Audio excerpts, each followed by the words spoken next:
How would you start your first business on a weekend? This is what Noah Kagan tries to teach us in his book, The $1 Million Weekend.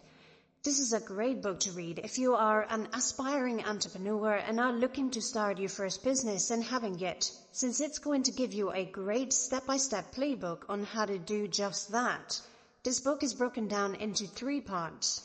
We have part 1, start it, part 2, build it, and part 3, grow it.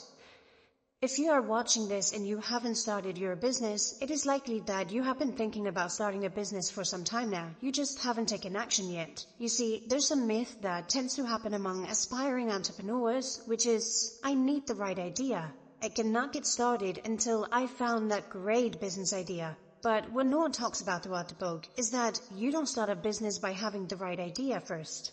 You start a business by deciding to start a business. Then you find the process to come up with the right idea. And that is the core idea from the first chapter, which is literally called Just Fucking Start. Because you're never going to feel ready to start a business. The right moment may never come. So you just have to begin before you are ready. And just to bring home this idea, there's a great quote from Noah. Most people overthink first and then act later. Every successful entrepreneur acts first and figures it out later. Any analysis before action is purely speculation. You really do not understand something until you've done it. Rather than plan your way into the confidence to act, just start acting. And I feel like many new entrepreneurs can relate because there is this feeling of, I have this idea for this thing, but I don't know how to do it. And the reality is, you're not going to know how to do everything, especially at the beginning. And the fear of not knowing stops us from getting started. So, what if instead we ask ourselves, what is the smallest step I can take right now? Even if you don't know what to do, you can probably find a small step that you can do to get started.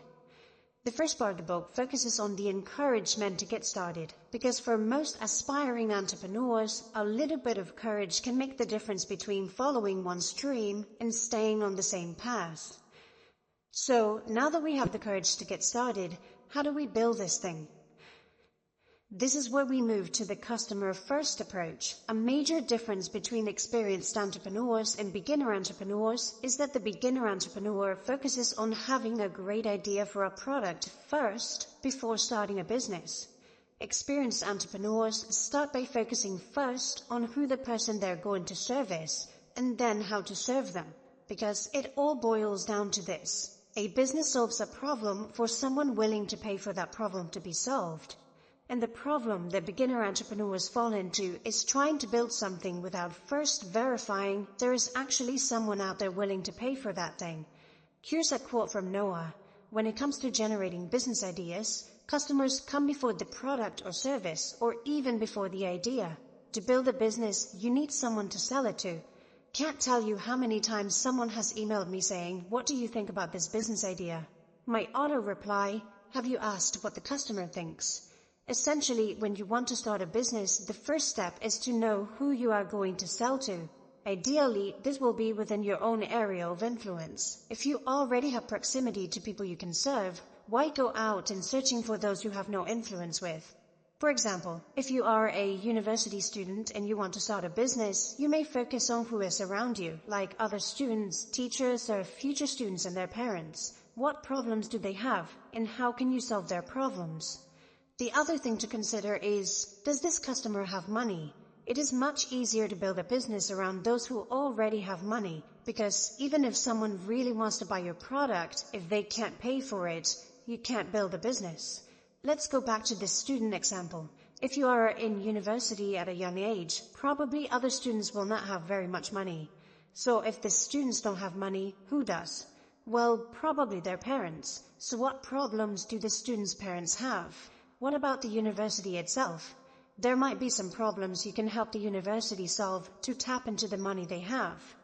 Now that you brainstorm who the person you're serving is going to be, and found that they have money to pay, the next step is to brainstorm what problems they have that you can offer solutions for. Now, the easiest way to do this is to go and ask them, what are the things in their life that are really annoying? What are the things that they already pay for? What are the things that they are currently paying for but don't seem very good? And if you do this enough, you will come up with a long list of problems that people have. If you think about it, our whole society itself progresses because people discover a problem and try to find a way to solve it. Netflix started because the founder was tired of late fees on movie rentals, and the idea of Netflix was the solution to the problem. And there's a really good example here. There's the founder's first approach, and there's the customer first approach. Let's say that we have an idea for a dog walking app. How would you go about doing it? Here's the way most people would do it.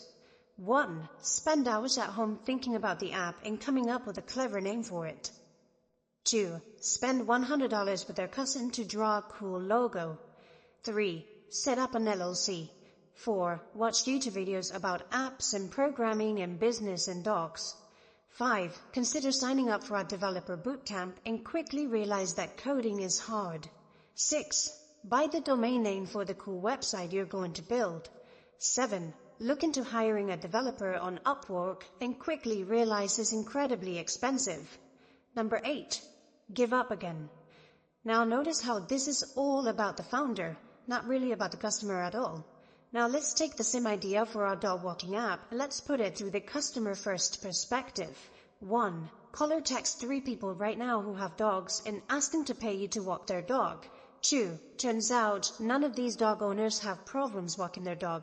You discover their real problem is finding dog sitters for when they're traveling. 3. Ask them when they will travel next and have them pay you a deposit to dog sit. 4. Collect the money. Jackpot. In the first example, which I think we can all relate to in some ways, in the founder first approach, you go down a rabbit hole where you build something without verifying that people actually have a problem and, just as importantly, are willing to pay for it. So you can potentially spend your time and money building something that no one actually wants to buy. In the second example, you come up with an idea, then you talk to people, and you see if the idea is actually good. Would they be willing to pay for it? You realize, no, they don't. And now you do something else because you realize they are willing to pay for this other thing. And most importantly, you ask for the first sale. You make your first dollar. There's no better confirmation that your idea is actually good than having people pay for it. Your first 3 customers are always the hardest. If you just aim to try to get your first 3 paying customers as soon as humanly possible, before you even try to build anything, then at least you have some kind of validation that the idea actually has potential to work. So this, for example, is an email that one of Noah's friends, Boris, used to start his business. Subject line: helping you help me with food. Body: hey friends, one thing I realized is that I am busy all the time and I don't have time to cook quality meals. I wanted to invite a few close friends to test a business idea with me. Consider yourself the lucky chosen few. Convenient and home-cooked meals. On February 9th, for $20, there will be a personal chef making us food and delivering it to you conveniently and deliciously. If this is something you're seriously interested in, please PayPal $20. Open to all and any feedback. Cheers, Boris. P.S. Please let me know if you have any dietary requirements. I promise the dinner will be delish.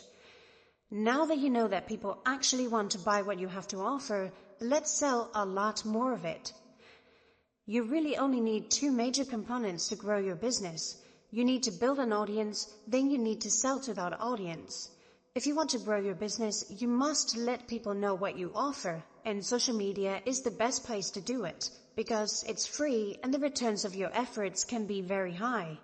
For example, I started this YouTube channel with my laptop and the $60 microphone. Yet, I've reached over 25 million people over the last few years and made hundreds of thousands of dollars. But Noah talks about a very specific strategy to grow an audience on social media that he calls the Content Circle Framework. And it goes like this. You first start with a very narrow audience, a niche within a niche. For example, if you take a look at Ali Abdaal, he started his YouTube channel by creating content of medical school exams for British people. This created a core audience that could relate to his content. As you move bigger, your content should overlap with what matters with your core audience, but it should also appeal to a broader audience. Ali started talking about studying and productivity. This was still creating content that his core audience would benefit from, but a broader audience would also find valuable. In the last circle, you go for the largest audience possible that is still related to your core, Ali's most watched videos are about his income, the latest technology he uses for productivity, and how he is investing. All circles should still include your core audience, but you'd keep expanding your circle of influence. So, which of these options do you think is the most valuable for your business? A 100% email list. B. 1,000 YouTube subscribers. C. 10,000 Instagram followers. If you said A 100% email list, you'd be correct. Email, as surprising as it may be, is the king and queen of communicating with your customers. Email is the most valuable asset because it allows you to own the distribution and the communication with your customers. And you are not at the mercy of other platforms' ever-changing algorithms. Noah even goes as far to say that he would give up his 120,000 Twitter followers, 750,000 YouTube subscribers, and 150 TikTok fans for his 100,000 email subscribers. This is because an email list is an asset that you own, unlike social media that can make one change to the algorithm and your audience can no longer find you. Now, personally, one of my favorite ways to start a business quickly is by using the knowledge you already have to help someone else. And it is one of the simplest ways to start a business. You identify a problem that is within your own area of knowledge, you find a person who needs help with that problem, and you help him solve that problem in exchange for money. No need for a complex infrastructure, manufacturing, or complicated sales funnels. Just a simple framework to attract clients and delivering results. So I put together a complete guide with the best strategies to create an online course or a coaching program and the best way to sell it. If you want access to this guide, check out the first link in the description of this video and you'll have free access to the 14-day course creator field guide. And as always, thank you for watching and I will see you in the next video.